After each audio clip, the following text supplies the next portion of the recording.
I could feel his eyes on me long before I dared to look up. The air between us was thick, dangerous. When his hand brushed against mine, it wasn't an accident. It was a warning, and I ignored it. My life had become predictable. Every day was the same. I woke up, went to work, came home, and repeated it all again the next day. I once had dreams, ambitions, but somehow they had faded into routine. My relationship wasn't bad, but it wasn't great either. My boyfriend and I were comfortable, stuck in a cycle without passion. The love we once had dimmed, leaving us as two people who cared for each other, but barely saw each other anymore. And then he came along, Daniel Reynolds, the CEO, a man who commanded attention without trying. He had a presence that filled the room, a voice that made everyone stop and listen, and a gaze that felt like it could strip you down to your very thoughts. Everyone respected him. Some even feared him. But to me, he was something else entirely. Something intoxicating. Something forbidden. He had a presence that pulled you in, like standing too close to the edge of a cliff, knowing you shouldn't but unable to resist. His voice had a way of making everything else in the room fade. His confidence so effortless it made you question everything you thought you knew about power. And his eyes, sharp, assessing, held a promise of something more, something that could ruin you if you let it. And yet, I couldn't stop myself from wanting to fall. It started as something small, a glance that lasted a second too long, a conversation where his voice dropped just a little lower when he said my name, a touch that lingered, even when it shouldn't have. And then one night, everything changed. I had stayed late at the office, finishing a report, while the city outside continued its restless hum. Almost everyone had left. The only sounds were the tapping of my keyboard and the occasional creak of the old pipes in the walls. Then I heard footsteps, slow, deliberate, stopping just behind me. Still here. His deep, smooth voice sent a shiver down my spine. I turned to see Daniel standing in the doorway. His tie was loosened, the top button of his shirt undone. He was watching me, his gaze unreadable, but something in it made the air feel charged. "I could ask you the same thing," I murmured. He didn't respond at first. He just stood there, his fingers grazing the edge of his desk, as if weighing his next move.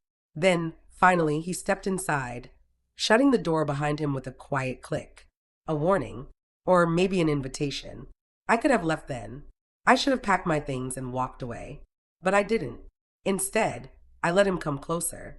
Close enough that I could smell his cologne. Rich, warm, intoxicating. He reached for the stack of papers on my desk, flipping through them absently. "You work too hard." "So do you," I replied, my voice softer than I intended. He smirked, eyes flickering to mine, and in that moment, I knew just how dangerous this was. How close we were to something that couldn't be undone. He didn't touch me, not yet. But he didn't have to.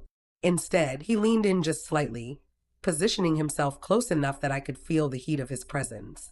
His eyes flickered to my screen, scanning the words on my report, his lips curling into an approving smirk. "Impressive work," he murmured, his voice low and deliberate. "You always go beyond expectations." I swallowed hard, my fingers hesitating over the keyboard as his breath brushed against the side of my face. The air between us burned anyway. The next day, I told myself it was nothing. Just a late-night conversation, nothing more. But I was lying, because everything felt different now. The way he looked at me in meetings, his gaze steady, lingering just a second too long before flickering away. The way his hand brushed against mine when he passed me a file, his fingers curling slightly, as if resisting the urge to hold on. The way he said my name, quieter, softer, almost like a secret meant only for the two of us. And the way his lips curved into a knowing smirk whenever he caught me staring back, as if he knew exactly what he was doing to me. Then there was the moment I caught him staring at me from across the room. Not at my face, not at my hands, but lower. His gaze flickered down, tracing the curve of my hips as I reached for something on the shelf. When I turned my head slightly, pretending not to notice, I saw the way his jaw tensed, the way he exhaled through his nose like he was fighting something. And when our eyes finally met, just for a moment, there was no apology in them. Just awareness. Just hunger. Then came the next late night. This time, I stayed behind on purpose. I knew he was still in his office. I knew he'd find me. But the waiting was torture. I tried to focus on my work, but every keystroke felt sluggish, Every glance at the clock made my stomach tighten. My body hummed with anticipation, every nerve heightened, every breath coming just a little too fast. The room felt warmer than usual, my skin tingling at the thought of what might happen when he finally walked through that door. I found myself imagining it, his slow, deliberate steps, the way his eyes would flicker over me, how his voice would dip into that low, knowing tone that always made my pulse skip. I clenched my thighs together under my desk, feeling the warmth pool deep inside me. A mix of nerves and something darker, something I couldn't ignore anymore. I wasn't just waiting for him, I was craving him. And then, just as I was about to convince myself to leave, I heard footsteps in the hallway. My breath caught. He was coming, and he did. But this time, he didn't hesitate. This time, when he stepped into the room, he locked the door behind him with a quiet click, his movements slow, deliberate. He didn't speak right away. Instead, he took his time, his gaze drifting over me as if memorizing every inch, every shift of my breath. He walked toward my desk, trailing his fingers lightly over the surface, his touch leaving an invisible mark that I felt deep inside me. My pulse pounded in my ears as he reached the edge of my chair, leaning down just enough for his breath to tickle my skin. "You stayed late again," he murmured, his voice barely above a whisper, thick with something unreadable. "For work? Or for me?" As he spoke, his fingers trailed lightly along the edge of my desk, slow and deliberate, like he was testing the space between us. Then he reached out, barely brushing the sleeve of my blouse with the back of his knuckles, the touch so feather-light it could have been an accident, except we both knew it wasn't. His gaze flickered over me, his smirk deepening as he watched the way my breath hitched, the way my body betrayed me without a single word spoken. I swallowed hard, my throat dry, but I didn't answer. I didn't need to. The way my body reacted, the way my fingers clenched against the desk, was all the response he needed. A slow smirk tugged at the corner of his lips. I thought so. Everything after that became a tangled web of stolen moments and unspoken confessions. The way he would close his office door behind me, the way his breath would hover just above my skin before he let his lips brush against mine. Each encounter felt like a secret etched into the walls of that room. He was deliberate, always teasing, always making me wait. His fingers would trace the length of my arm, barely touching, setting my skin alight with a fire that only he could put out. The way he spoke, low, deliberate, filled with meaning, made me crave him even more. He never rushed, savoring every moment, knowing exactly what he was doing to me. Some nights he would sit across from me, watching, letting the anticipation build, his eyes dark with the weight of what we weren't supposed to be doing. He'd murmur words only I could hear, words that sent a shiver down my spine, teasing, daring me to give in. His fingers would ghost over my skin, never quite touching, just enough to drive me mad with need. When he finally did close the space between us, it was slow, intentional. His hands traced my body like he was memorizing every inch, his lips finding mine in a way that left no space for doubt. Our movements were desperate yet controlled, as if we both knew the risk but couldn't bring ourselves to care. He unraveled me piece by piece, his touch igniting parts of me that had been long forgotten. Every moment between us felt stolen, every breath heavy with the weight of something we shouldn't have been doing. And yet, neither of us stopped. We couldn't. I gave myself to him completely, lost in the heat of the moment, in the way he made me feel alive again. And when it was over, when our bodies were tangled together, breathless and undone, I knew I had crossed a line I could never step back from. The more I had him, the more I wanted him. He was intoxicating, overwhelming, consuming, and I couldn't stay away. But secrets don't stay hidden forever. At first, I didn't notice, but then Olivia, his wife, started watching me more closely. The glances she threw my way, the subtle comments she made during meetings. And then one evening, as I walked into the break room, she was there, waiting. "You should be careful," she said, stirring her coffee. "Daniel has a way of making his mistakes disappear." I froze. It wasn't a threat. Not exactly.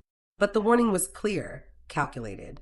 The way she stirred her coffee, unbothered, almost amused, sent a chill down my spine.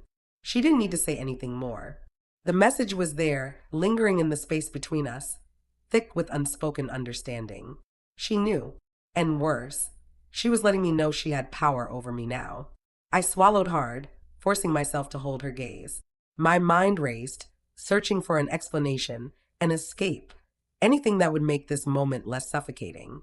But Olivia only smirked, taking a slow sip of her coffee before setting the cup down with a deliberate clink. You look tired, she mused, tilting her head. Late nights catching up on work? The emphasis on the last word made my stomach twist. I forced a polite smile, my fingers tightening around the cup in my own hands. Something like that. She let out a quiet laugh, shaking her head before standing. Be careful, sweetheart, she murmured, brushing past me as she exited the break room.